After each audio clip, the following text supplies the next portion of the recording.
This is the web transmission service of the Royal Canadian Military Institute.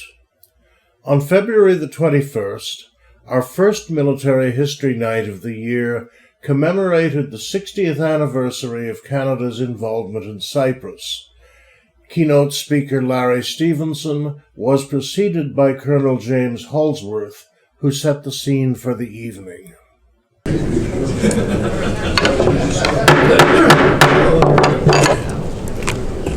Good evening, ladies and gentlemen, and welcome to the first Military History Night of 2024. It's great to see so many of you here. So tonight the RCMI is recognising the 60th anniversary since Canadian troops were first deployed to Cyprus as part of a multinational UN peacekeeping force. As such, before I introduce this evening's featured speaker, I'd like to welcome another speaker to the podium. He spent 36 years in the Canadian Armed Forces, including a tour of Cyprus in 1974 with the Canadian Airborne Regiment. Since his retirement from the military, he has worked as a defence consultant, served on multiple boards of directors, and organised battlefield tours to Vimy, Normandy, and the Netherlands. In 2018, he was awarded the C&E Branch Colonel-in-Chief Commendation by Her Royal Highness, the Princess Royal. Please give a warm welcome to Colonel Jim Holsworthy, retired. Thank you. Just press that.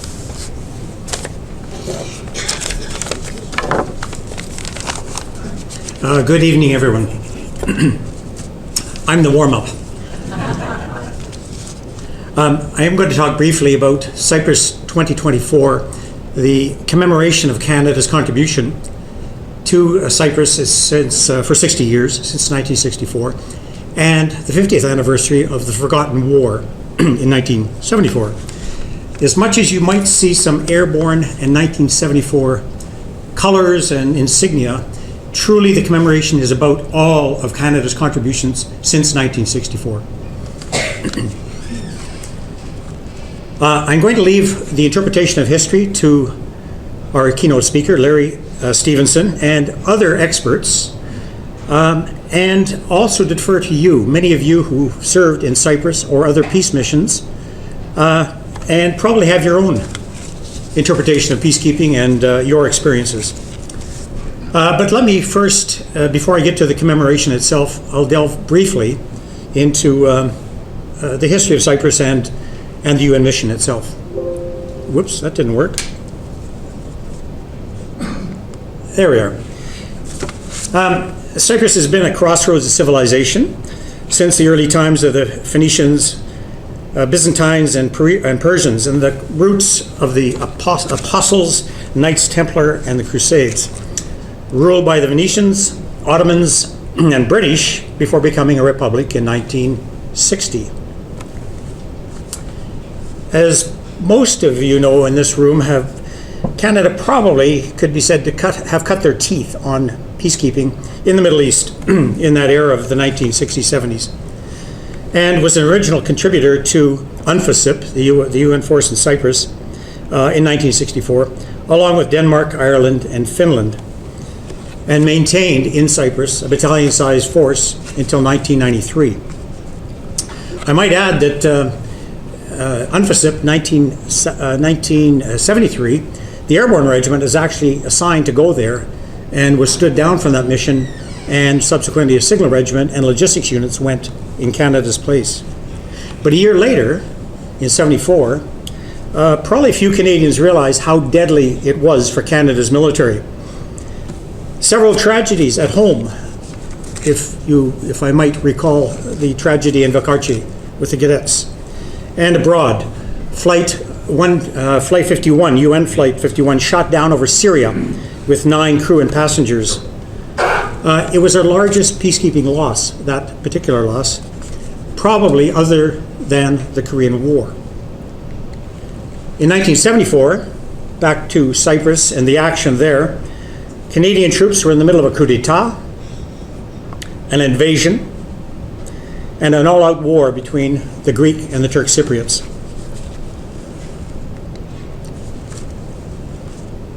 There were many acts of heroism.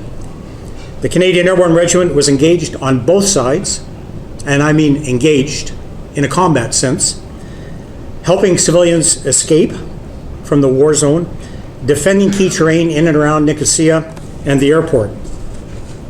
And as you probably realize, eventually the island was divided in two, establishing the Green Line down the middle, essentially, or the top, right through Nicosia, the top third of the island. And probably one of the things that people don't realize is the human toll that this took on both the Greek and the Turk Cypriots, thousands becoming essentially refugees in their own country. Today, UNFICYP is a rather smaller force of 1,100 police and military to monitor the buffer zone, deal with land disputes, crime, and ongoing tensions that continue to this day. The special representative of the Secretary General of the UN and the head of mission happens to be a Canadian, Colin Stewart, and the new force commander is coming from Mongolia, Major General Batsuri. The Cyprus 2024 commemoration has two main goals. The return to Cyprus in November of up to 200 veterans and families. We're probably not going to have that many, but that's sort of our target. And the second goal is the history and the collection of history of Ops Novus, which has been a remarkable journey, I must say. Our team has done a remarkable job in collecting, researching war diaries, historical maps, writing accounts of the war, interviewing veterans, and preparing the site visits, battlefield tours, but site visits along the Green Line that we intend to do when we get over there, all in hopes of remembering and leaving a legacy. We enjoy the full support of Veterans Affairs, and it did so early on, 3 years ago when we started the project, got them on board. The embassy in Athens, the High Commissioner, our Defense Attaché, Lieutenant Colonel Gino Chrétien, who actually is in the middle of things in Beirut right now, but is assigned and accredited and doing wonderful legwork in Cyprus on our behalf, and the Director of History and the War Museum. During our reconnaissance in 2022, you might recognize Walter Holmes, Major General retired Walter Holmes on the right. Yes, right. We met there during the recce with Cypriot officials and UN commanders to get access to the Canadian sector, the old Canadian sector, and get ready for our visit this fall. We also met Mr. Andreas Magnitas. He was the former manager of the Leader Palace in 1974 and fought as a second lieutenant in the Greek Cypriot National Guard in and around his hotel. That is his daughter Anna as well in the photo. We presented them with souvenirs that had been borrowed from the Leader Palace over the years. Our history collection, and as I said, it really has been a journey for the last 2 or 3 years. Interesting, and Larry, you can attest to this as a historian, you scratch the surface of a story or of an area or a theater or a war, and there's 10 more that pop up, and curiosity just drives you endlessly to curiosity to find more and more about the story you're unveiling. Our research has gotten into detailed accounts actually started by the late John Jolly, PPCLI, who several years ago, before his passing a couple of years ago, formed storyboards, wrote wonderful written accounts, and provided the basis for our exhibits, some of which you see there, and site visits that we'll actually be doing in telling the stories when we get on the Green Line. This collection of writings, photos, videos, and Robert Shipley's sketches. Dr. Robert Shipley did sketches in 1978 and is doing a then and now series of redoing the sketches he did in 1978 as a then and now collection for the War Museum. They are all going to make their way into the National Archives, into school programs, and into a documentary that we hope to leave as a legacy for Canadians. The oral history, I mentioned the interviews, has gone very well. We have interviewed 34 veterans so far, and we are doing 10 more in Kingston, Ottawa in March, and we're hoping to raising money to bring the film crew and the interview crew to Cyprus with us next November. all with the aim of producing video material, again, for school programs and ostensibly for a documentary that we can actually build on Op Snow Goose itself, but also the War of '74. We shall remember the 28 Canadians who died in Cyprus, with services in Cyprus when we're over there in November. We'll have a proper Remembrance Day ceremony on the 11th of November in Cyprus, and with dedication plaques, memorial plaques in Edmonton, which we dedicated last June, and one that will be dedicated in May in Petawawa, and another one to be unveiled in Wolseley Barracks in Nicosia when we're there. We will join the Brits on the 10th of November, their Remembrance Day, at the Kalia War Cemetery and the Waynes Keep Commonwealth Cemetery. And on the 11th of November, as I mentioned, we'll have our own Canadian Veterans Affairs led and supported by Canadian Forces contingent of 75 soldiers for Guard, Sentries, and the band. It's also going to provide an opportunity for the young soldiers of today to join veterans and walk the Green Line together and share stories. So it's going to be a wonderful thing. Just as if I could mention, the summer of '74, casualties were 2 killed in action, Perron and Berger, on the placard over there. Well, actually on the slide as well. 30 wounded, 2 Stars of Courage were awarded, and 6 Medals of Bravery, and 5 soldiers were made members of the Order of Military Merit.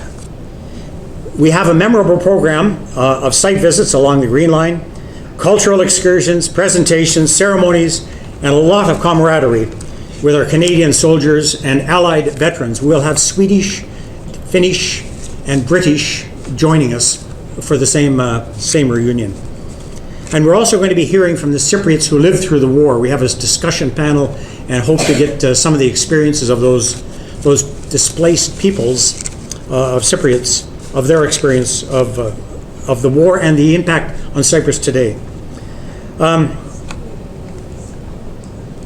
Sorry, I'll catch up here in my slides. That's the program, essentially, and I do have a handout, so over on the side, that gives you actually the whole program if you wish to have a look at it afterwards. If you're interested, we do need to raise $25,000 for the video interviews. We still want to finish off the documentary, and we are trying to find veterans to tell their stories and sign up for the reunion. So we're trying to get the word out as best as possible through our Facebook group or through any regimental nets or just passing of word of mouth. The program is about $4,000 per person plus airfare, and we have a travel agency sorting out all of the intricacies of the whole trip. So it promises to be a very good experience. I'll just briefly mention some of the upcoming events associated with the commemoration. On the 13th of March, Veterans Affairs just actually contacted me a couple of days ago. They're having a 60th anniversary commemoration, excuse me, on the 13th of March by the Peacekeeping Memorial in Ottawa, which I believe is called Reconciliation, as I'm told. And it apparently is the 13th of March is when we signed the Canada's contribution to Op Snow Goose. So that's happening. On the 14th of March, I mentioned Robert Shipley's sketches, his landscape of peacekeeping, we're calling it. There's going to be an exhibit in Kingston at the Frontenac Club, and we're welcoming people to share that experience. The 5th of May, I mentioned the unveiling of the plaque by the Petawawa Museum, and it will be coupled with the Fallen Jumper ceremony. If you recall, several years ago, the 7 jumpers that died in the Petawawa River, that is commemorated every year, and we're more or less partnering with them on that weekend to commemorate the Cyprus War as well. Mid-September at the War Museum, there's going to be an event of some sort to honor Cyprus, and it's more or less going to be a pre-gathering, if you like, before we get on the plane and go in November. So that's it. I hope that's given you a quick roundabout dash of what Canada's longest-standing peacekeeping mission was all about, and the Forgotten War of '74, and our plans to remember. Cyprus continues, I think, as all of us read in the paper every day, to be at the crossroads of civilization, not in the Phoenician times, but in today of Russian influence and disputes over offshore gas, massive immigration, human trafficking, and, oh yeah, small matter of a war in Gaza. Thank you very much. I'll leave it there and pass the floor to the next speaker. I hope that gives you a warm-up, Larry. Will that do it?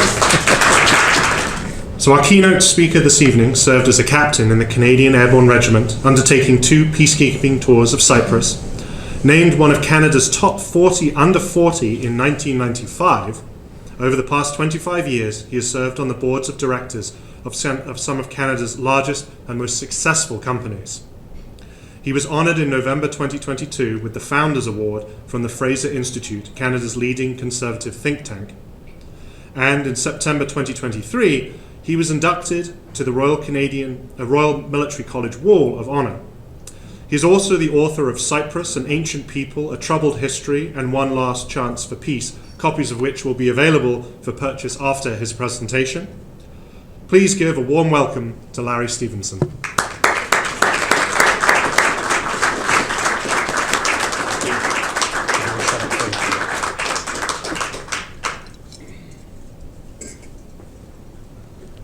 All right. Can everybody hear me in the back? We all good? Super. So this really is a book, and my co-author can't be here, written with my daughter, Glynis. My editor is actually my wife, who is here, sitting in the front rank. But it was a family affair. My daughter and I started this probably 5 years ago and did 2 years of research.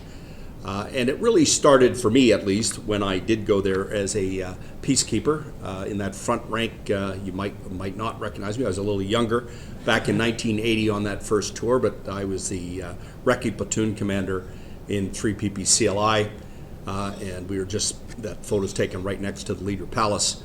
But that was when I first got interested in Cyprus. I did another tour with the Airborne Regiment the following year in 1981, and so I became quite interested in what was going on in Cyprus. Fast forward 20 years, and we took a year, my wife and I, studying in Paris, and I did a year at the Sorbonne International Relations, and I wrote my thesis on Cyprus, which is probably a good third of this book is what was in my thesis. So the only other 2/3 my daughter and I had to write, which was kind of updating it. But that really was why I ended up writing this book on Cyprus, was those 2 different incarnations 40 years ago, 20 years ago, and here we are today. I won't spend a lot of time. It is, as said, at the crossroads. Always said that if you own Cyprus, you own the Eastern Med. And it's the unsinkable carrier. And so everybody wanted to. And if you go back in history from Alexander the Great to the Phoenicians, working your way through, and I won't take you through millennia of history, that it is worth reading, but almost anybody who was anybody in that part of the world also controlled Cyprus. And so amazing monuments and beautiful things to see. The Romans, I remember seeing a Shakespeare play, The Tempest, in the Curium on the south coast. Just so much to see in Cyprus. So as a tourist, it's a wonderful place to go.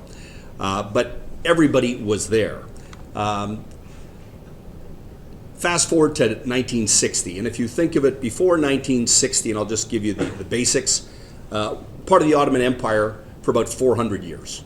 Literally to the late 19th century, part of the Ottoman Empire, despite the fact that it always had a majority Greek-speaking population. So although it was in the Ottoman Empire, it is 40 miles south of the south coast of Turkey, so very close to Turkey, part of the Ottoman Empire.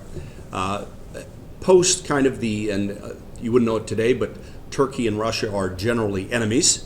But at that time, the Turks wanted to have the Brits on their side as a protector, and as part of the deal, it was relinquished by the Turks to the Brits. So that's how in the late 19th century, it became a colony of Britain, which was the case all the way through to 1960. So as I said, it gained independence in 1960. This man on the left, the man on the right speaks with a German accent, that Henry Kissinger. The man on the left is Archbishop Makarios, who was the first president in 1960. As you can imagine, trying to reconcile 2 religious sects and saying, let's pick as our president the Archbishop of the Greek Cypriot Church is probably not the way to reconciliation with your Turkish Muslim friends.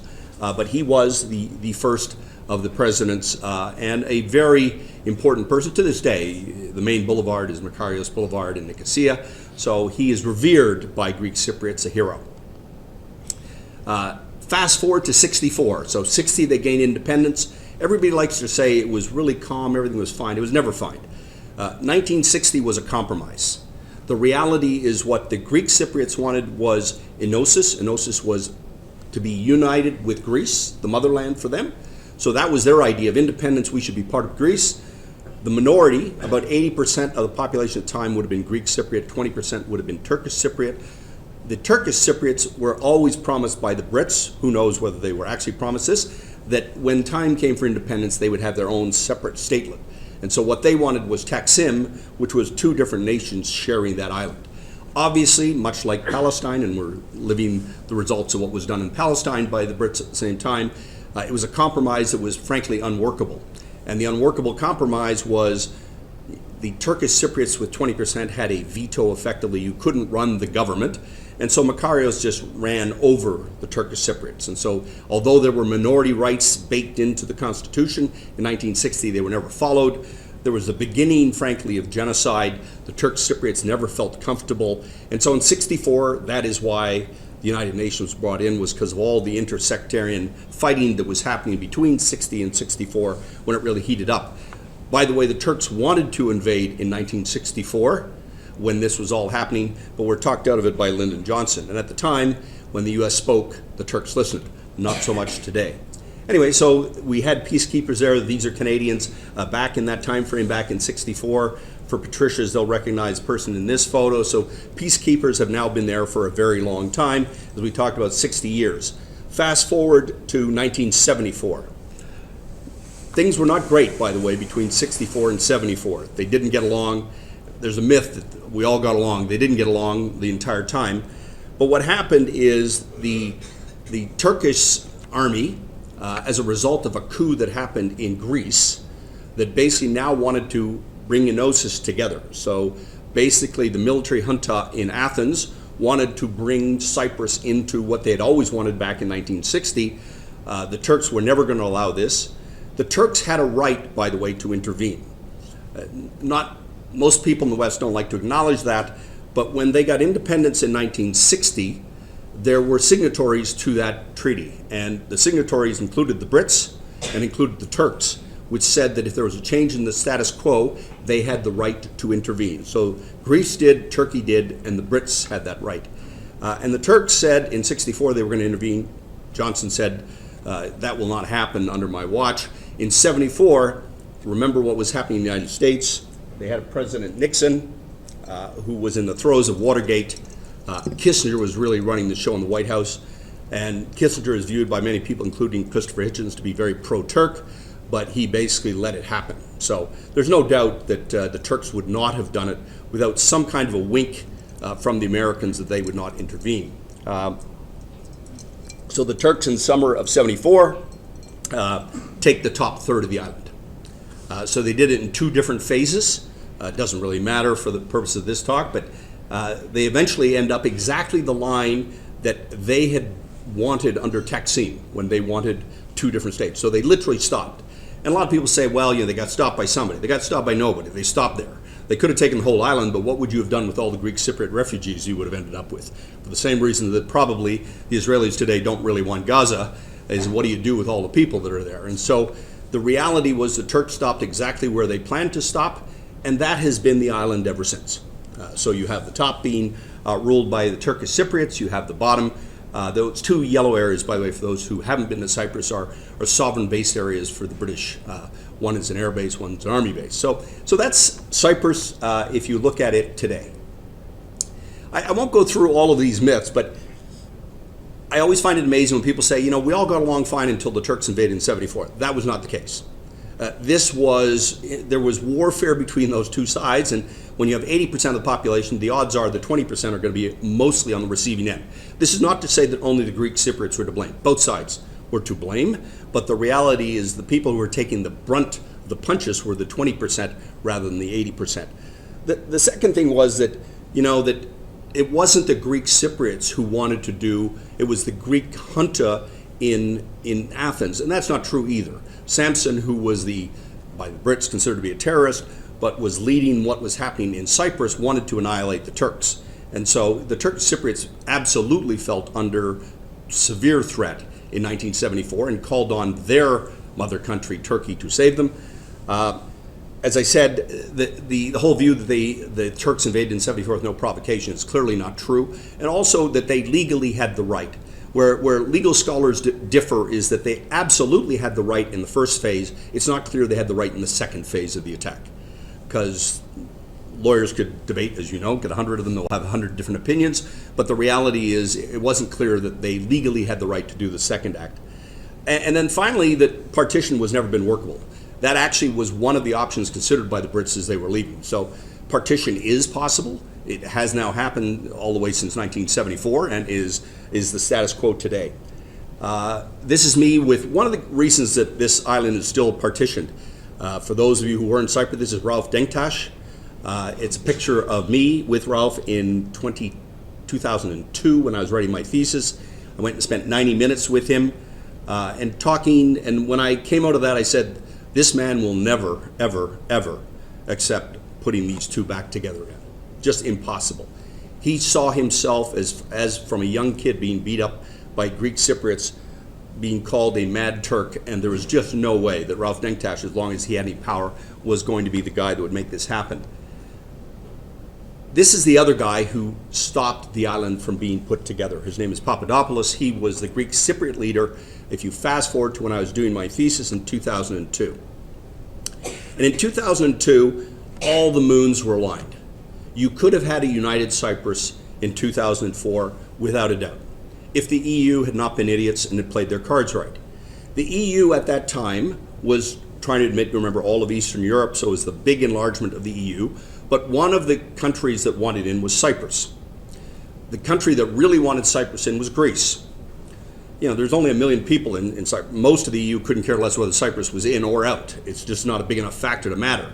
But Greece was going to veto the entire Eastern European enlargement unless they got Cyprus as one of the countries that would come in. So the EU initially said, tell you what, you guys come with a solution and we'll let you in. That first guy, Ralph Denktash, made it impossible to get to a deal because he wouldn't even negotiate. Then fast forward, the EU said, okay, we will let you in without a deal as long as you try to get a deal. Well, you can imagine how that worked. Now all of a sudden, the Greek Cypriots went, well, we're in. Like, we don't have to give anything to the Turkish Cypriots because they're going to let us in the EU, which is exactly what happened. And so this fellow Papadopoulos, his bet was all the power will shift to us once we're in the EU. The northern part of Cyprus will have no choice for economic reasons than to capitulate to all of our demands, and we'll get 100% of what we wanted. I wrote my thesis saying that is absolutely false. If you let in a divided Cyprus, it will remain divided forever. Everybody I talked to at the time of my thesis said, you're wrong. It will get united because once you have the South in the EU, the power will be so dramatic that the Turkish Cypriots will want in. I said, you haven't thought of the Turks, because the real decision makers in Turkish Cyprus are the Turks. And there is no way that they are going to let that important part go in without having some protection for them, because Cyprus to the Turks is a dagger pointed at their underbelly. They are not going to let some antagonistic power be 40 miles to the south of their south coast. And so this was the opportunity that was golden. The EU missed it. And at the 11th hour, the EU figured out what the Greek Cypriot plan was keep negotiating, run out the clock. And in 2004, they'll either have no enlargement or they'll let us in divided. And that's exactly what happened. They let them in divided. Now, by the way, if you ask both sides, and this is a survey we did as part of the book, was asking them, would they like to be together, and what is called the BZBC, but it's bizonal, so there'll be two different zones. Think of it as Ontario and Quebec. So there'll be two different provinces, but you'll have one national superstructure, and they'll be bicommunal, which means you will have the right to protect the religious and language of your zone, so that there's no way that the north part would ever become predominantly Greek Cypriot, and there's no way that the south would become predominantly Turkish Cypriot. That has been the negotiating standard literally since '74. Every 2 years, you have some new person at the UN who says, I'm going to go solve Cyprus. He goes over, they spend 4 months usually in Switzerland, nice place to negotiate, and they get to the same place, they never get there. And yet when they do surveys, and when we did surveys, actually a majority of both say they'd love to do that. Why doesn't it happen? If a majority of both sides want it, well, the reason it doesn't happen is this chart, which I didn't put in the book because my publisher said it's a little too academic, but it explains exactly why you'll never get there. If you look on the horizontal axis, it says Greek Cypriot views. On the left is the Greek Cypriots are strongly against that issue, or they're strongly for, over on the right-hand side.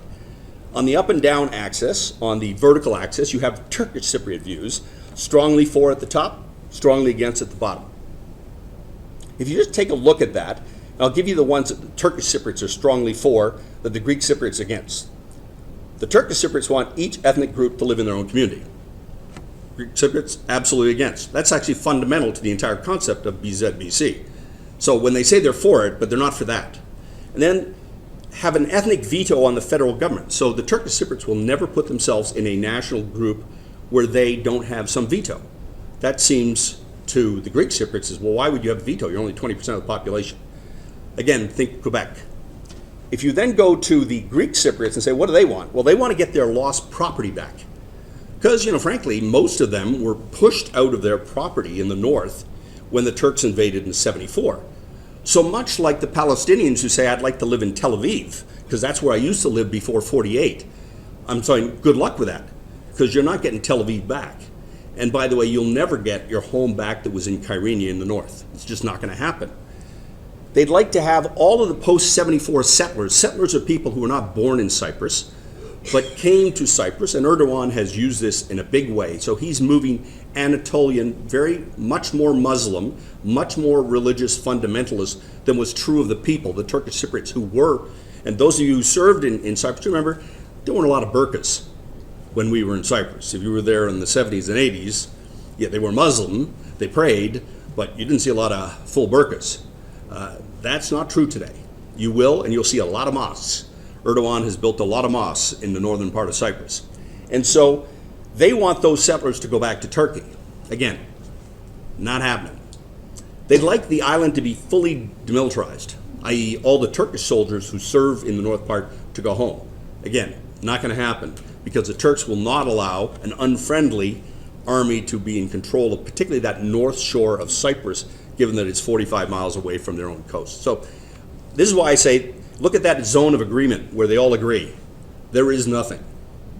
And so they may talk about we're going to get together, but the harsh reality is they're not going to get together. And I always say there's a brilliant, and some of you may know this 21st century philosopher,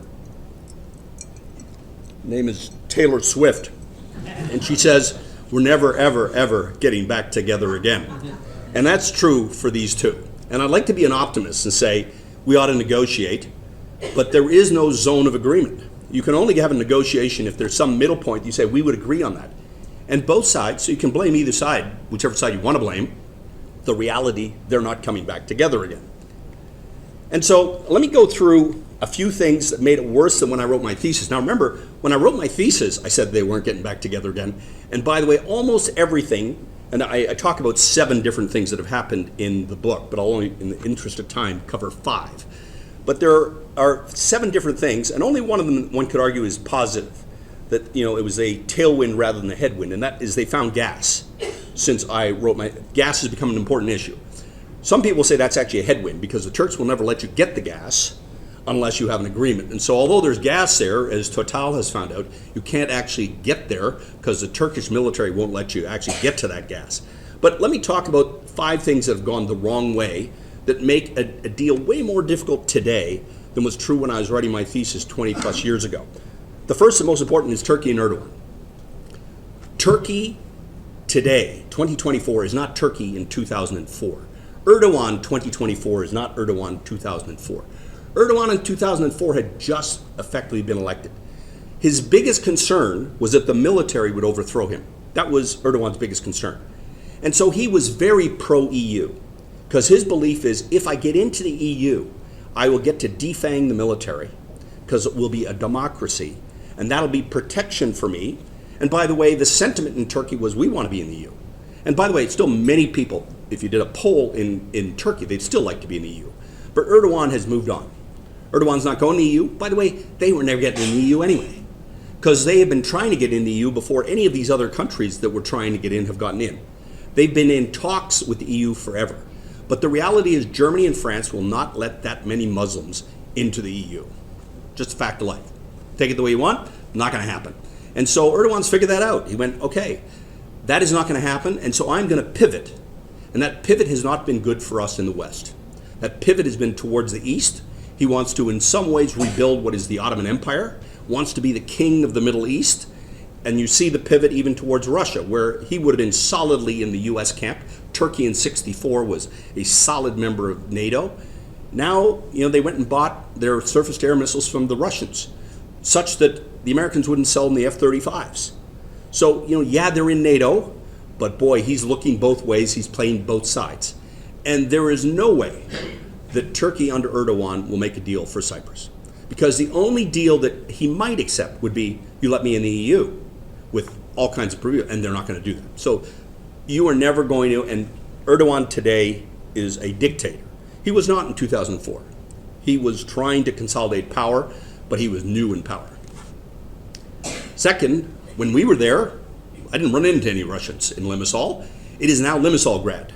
All the money that's gone into Limassol is Russian money.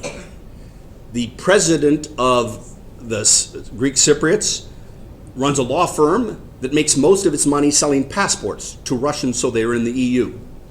Let me tell you, the Greek Cypriots are now good friends to the Russians.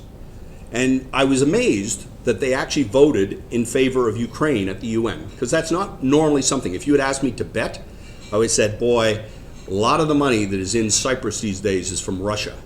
And I'm not sure they're going to want to annoy Putin and the gang there. But Russia now plays a role, and Russia loves a divided Cyprus. Why? You got two NATO members, don't like each other, let's keep them kind of antagonistic. The last thing we want to do is see Greece and Turkey getting along, if you're Russia. And so they played the whole Orthodox Christian, we have that in common with the Greek Cypriots, therefore we ought to be friends. The other one is demographics. The good news, you'd say, well, old guys like Ralph Denktash, who's since passed away, who would never have come together, you have a young group in the Turkish North who'd say they'd come together. I go, yeah, except that they're not there. If you're a university-educated Turkish Cypriot, you have an EU passport if you were born in Cyprus, because you get an EU passport if you were born even in the Turkish part. Well, you're probably living in France, somewhere in the EU, because, boy, there are not a lot of great jobs in Turkish Cyprus. It's only recognized by Turkey itself.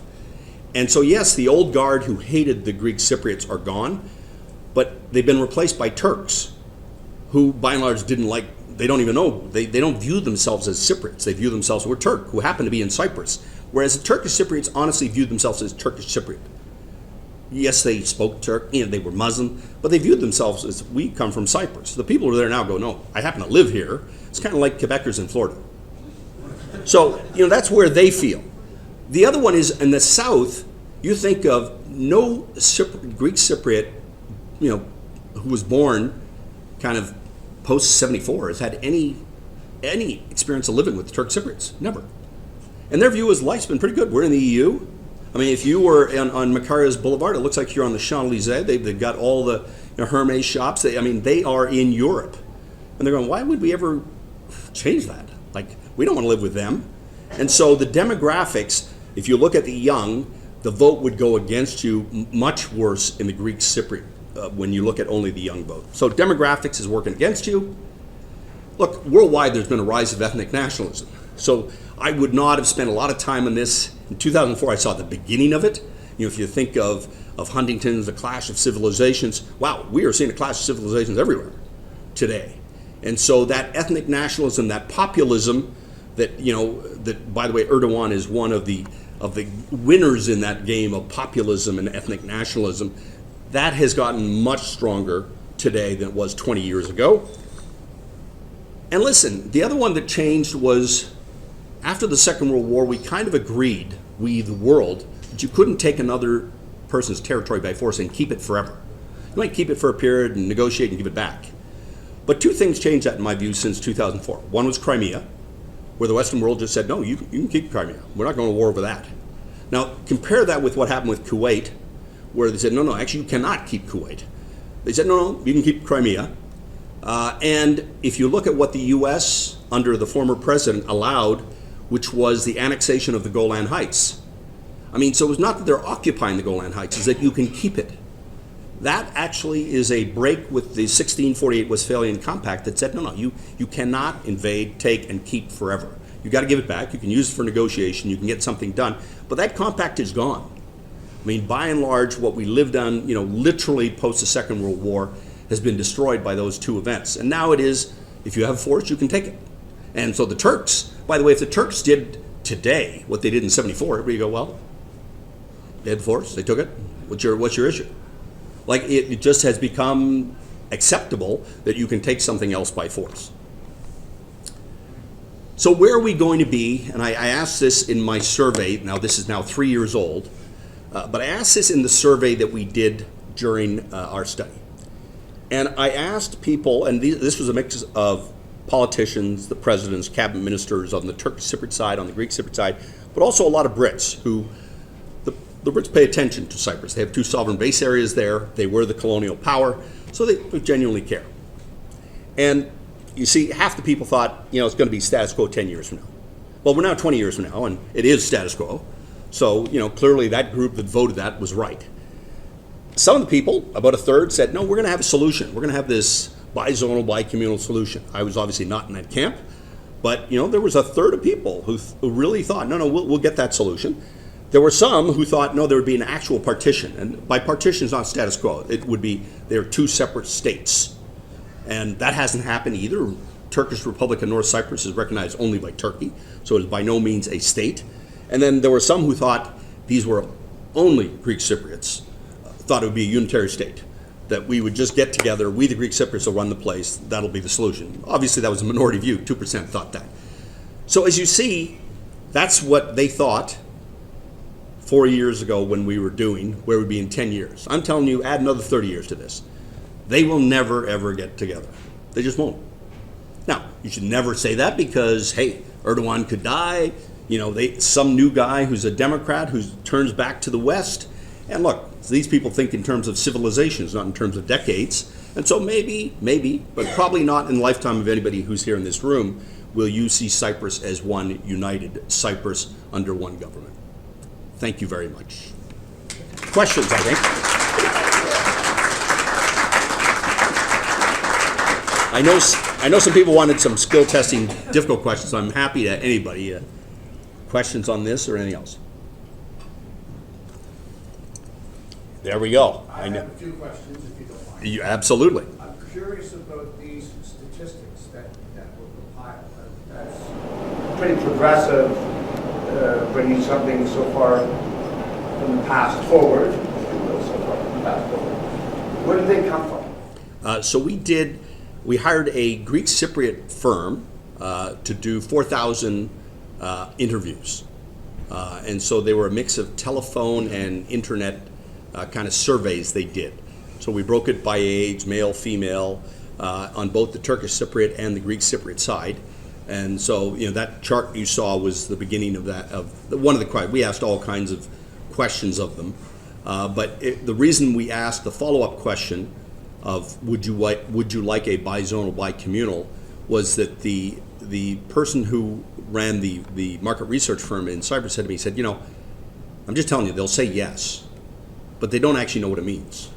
They don't know what they're giving up in that negotiation. So both sides actually all say yes to that question, but they don't actually really know what that means because they haven't worked through. And he says the reason we never get to an agreement is because when you sit down and say, okay, you give me this, I'll give you that. They go, well, I'm never giving you that. I go, okay, well then actually there's no way to get to a deal. So they really helped us.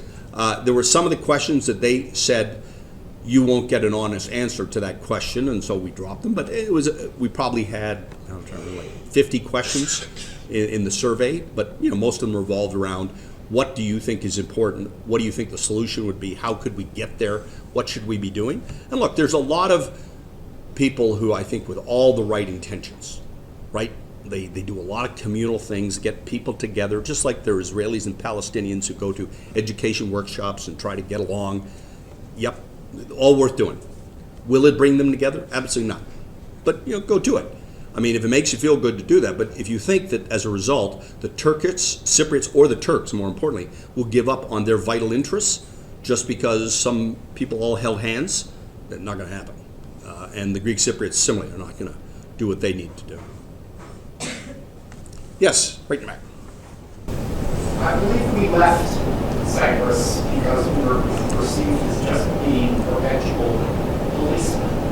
What are this peacekeeping community or contingent doing presently in Cyprus? Are they still just documenting infractions and stuff like that? Yeah, it's not radically dissimilar to what we did, except it's now, the status quo is quite stable. Like, there isn't incursions. At least when I was there was the odd person tried to get across and you had to go and investigate. None of that really happens. People have gotten into the point that there's a boundary and you stay on that side and they stay on this side. And so really we're there to make sure, I'd call it the tripwire, that something stupid doesn't go across the DMZ. I personally, and it's an amazing thing, but I met with, it was a Canadian who ran UNFICYP, by the way, before this Canadian, but her name was Elizabeth Spihar, who I went and spent a lot of time with when I was in Cyprus at Camp Maple Leaf. And I said to her, I think the answer is you should pull out, like the UN should leave. And she was obviously adamantly opposed. She's from the UN, so the UN obviously always think they can solve the world's problems. So, her view was, no, we are what's keeping the peace. I said, no, what's keeping the peace is the Turks don't want the rest of the land. If the Turks want the rest of the land, I don't really care whether you were here or not. They would just take it. They don't want the rest of the land, and so you leaving will not change iota. In fact, I think it would be a positive thing. And the reason I think it would be a positive thing is because it would be a catalyst for change. Because the Greek Cypriots are a little bit comfortable knowing that the entire United Nations is a buffer between them and the Turkish Cypriots. And I think if there is a chance for peace, it would actually be for the UN. By the way, this has to be renewed every 6 months. UNFICYP has to be renewed. And any one country can veto that of the Security Council. So if the United States said we're no longer paying money, and I thought one of the things that Trump, not a big Trump fan, but Trump could have done that was good, was say, yeah, actually I'm not paying for that UN thing in Cyprus, and they would have had to pull out because he has the veto. They would have pulled out. And I think you would see a serious negotiation literally 3 weekends later, and they'd solve some things over a weekend. Because the Greek Cypriots would like to say, okay, what are we agreeing to do here? How is this island now going to work with the UN not here? And, yes, would it hurt the Greek Cypriot economy a little? Yes. But, boy, you would gain so much. You think of all the territory that isn't used. That we all still fly into Larnaca instead of flying into Nicosia. There's an entire airport there of wasteland that is prime real estate. There's a whole bunch of reasons to say, look, I equated it in the book to a divorce, right? You get two people who just are sharing the house, but they both want the house. They won't move out of the house, and one of them gets to use the garden on Sundays, the other one's you're just making all kinds of compromises. You just ought to come up with a deal. Agree that you're not going to live together again, but you still have to live together on an island, even if you aren't in the same country. And so how is that going to operate? And I think if the UN pulled out, they would solve a lot of those things. I still don't think they'd get together. I just think they would sign an agreement between the two sides of how are we going to operate on this island together. Yeah, Jim. Captain Stevenson, Larry, speak to us, if you would, of the significance of the British sovereign base areas. Their significance to both the United Kingdom and for the West at large, and what the future might hold for them.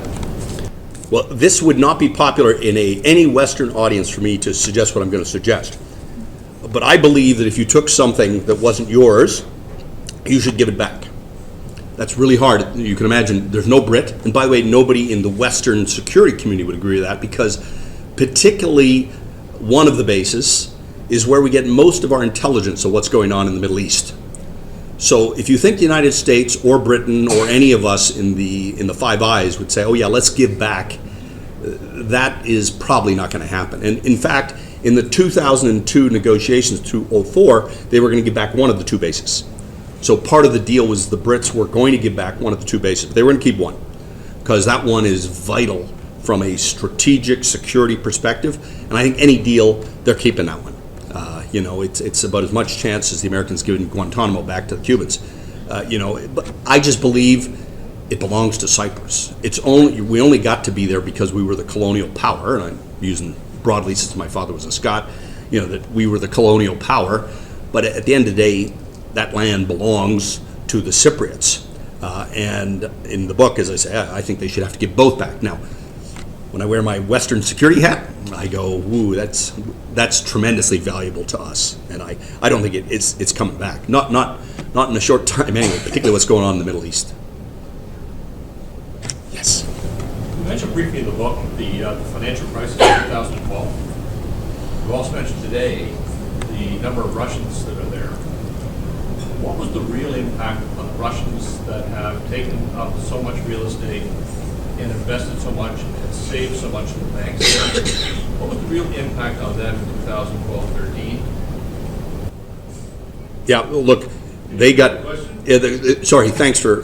what was the question of the financial impact in 12 and 13 on the Russians who had a lot of their money stashed in Cyprus? They were not protected. They were particularly excluded in the protections that the EU brought in because they knew there was so much Russian money in Cyprus. And so the Russians really did take a bath in the financial crisis if they had their money in Cyprus. Having said that, that's the official took a bath. There are a lot of things that were happening, I think, below the line, and there's a lot of money laundering that isn't in anybody's books. I think it's been very tough for the Cypriots because the price of, like we complain here about the price of real estate. If you're a Cypriot, you're probably not living on a beachfront property in Limassol or Larnaca anymore. I mean, those are going for amazing amounts of money, and that's Russian money. And you can invest in real estate and get an EU passport. So it's a heck of a deal. So even if the real estate went down in value, you still got, but I got an EU passport out of it. So that's bringing a lot of the money in. Now, it's interesting, though, right now, what is happening is there is a bit of a fissure between, what is happening between the Greek Cypriots in particular and the Russians right now. And I think part of that is that it's hard for them to say okay to the Russian invasion of Ukraine, since their entire worldview is it was not okay for the Turks to invade us. So to be on the side at the UN saying we're okay with the Russians invading Ukraine would have been a real about-face that I think they just couldn't do. Yeah. Can you explain a little bit more about what happened to the Nicosia airport? It just became non-functional in the war, because it was part of the battle zone, and ever since then it's been in the green zone. So nobody, neither the Greek Cypriots nor, in fact, that's where I did all my running, was around the Nicosia airport, and you got plane parts that are still, I don't know if they're still there today. I didn't go visit the airport, but when I was there in 81, we were out at, we were based when I was in 2 Commando out at the airport, and so that's where I'd go do my runs, was around the entire airport. It's lots of land. So it was, look, it's a waste of land because you are right next to Nicosia. It's a prime real estate part of Nicosia that's not being used by anybody. You mentioned in 1974 that there were 2 phases to the Turkish invasion, one that was legal and one that wasn't, and maybe not. Could you just briefly describe what the 2 phases were? So the first phase, they didn't get all the way to that line. They invaded, but they hadn't got all the way there. And there was a lot of pressure that was then brought to bear by the Western community on the Turks to stop and negotiate, almost like what's happening in Gaza. Let's have a ceasefire, let's negotiate. So they had a temporary ceasefire and the negotiation. But here the Turks were the ones who were saying, I got all the cards. Like, you either give me 100% of what I want, or we're going ahead with the second phase. Now, the legal agreement for them to intervene, it says intervene to get back to status quo ante.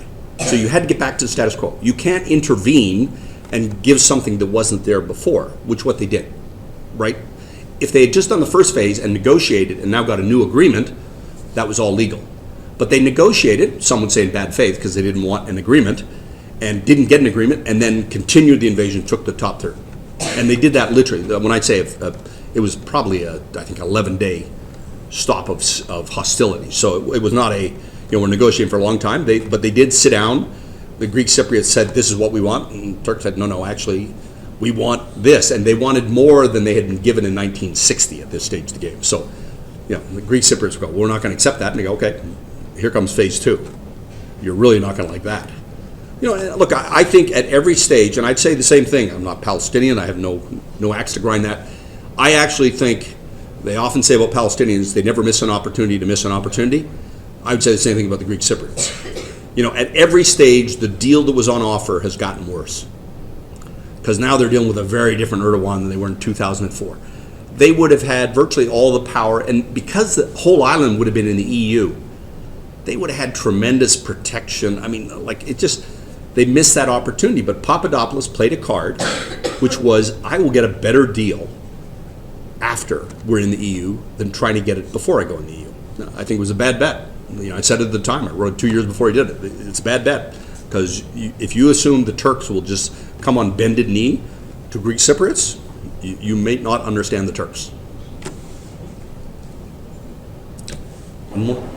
As a Recce platoon commander with a hint of intelligence gathering, I wonder what your thoughts are about the differences between the Greek soldiers and the Turkish soldiers from the perspective of how they were treated by their superiors, by their officers. Well, the Turkish soldiers were treated horribly, like they were conscripts. And I didn't get to speak with a lot of them. I got to speak with a lot of the Greek Cypriots, and they were, as you'd expect, they were fine.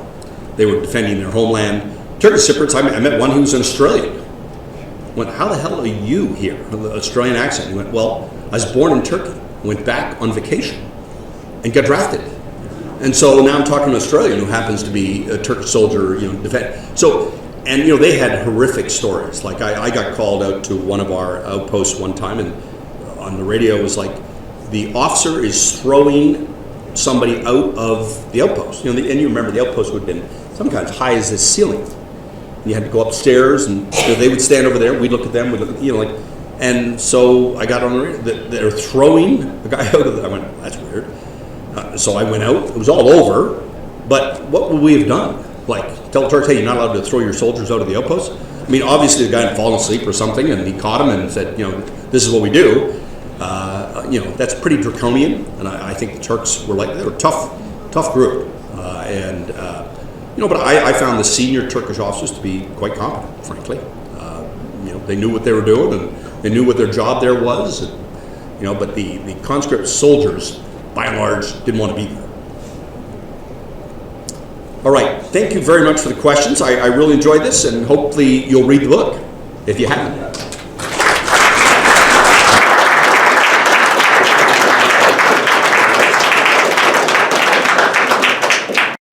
This has been another in our series of webcasts produced by the Royal Canadian Military Institute in Toronto as a public educational service. You can find news of upcoming events and links to our webcast archives at www.rcmi.org. On behalf of the RCMI, this is Eric Morse saying goodbye for now, and thank you for joining us.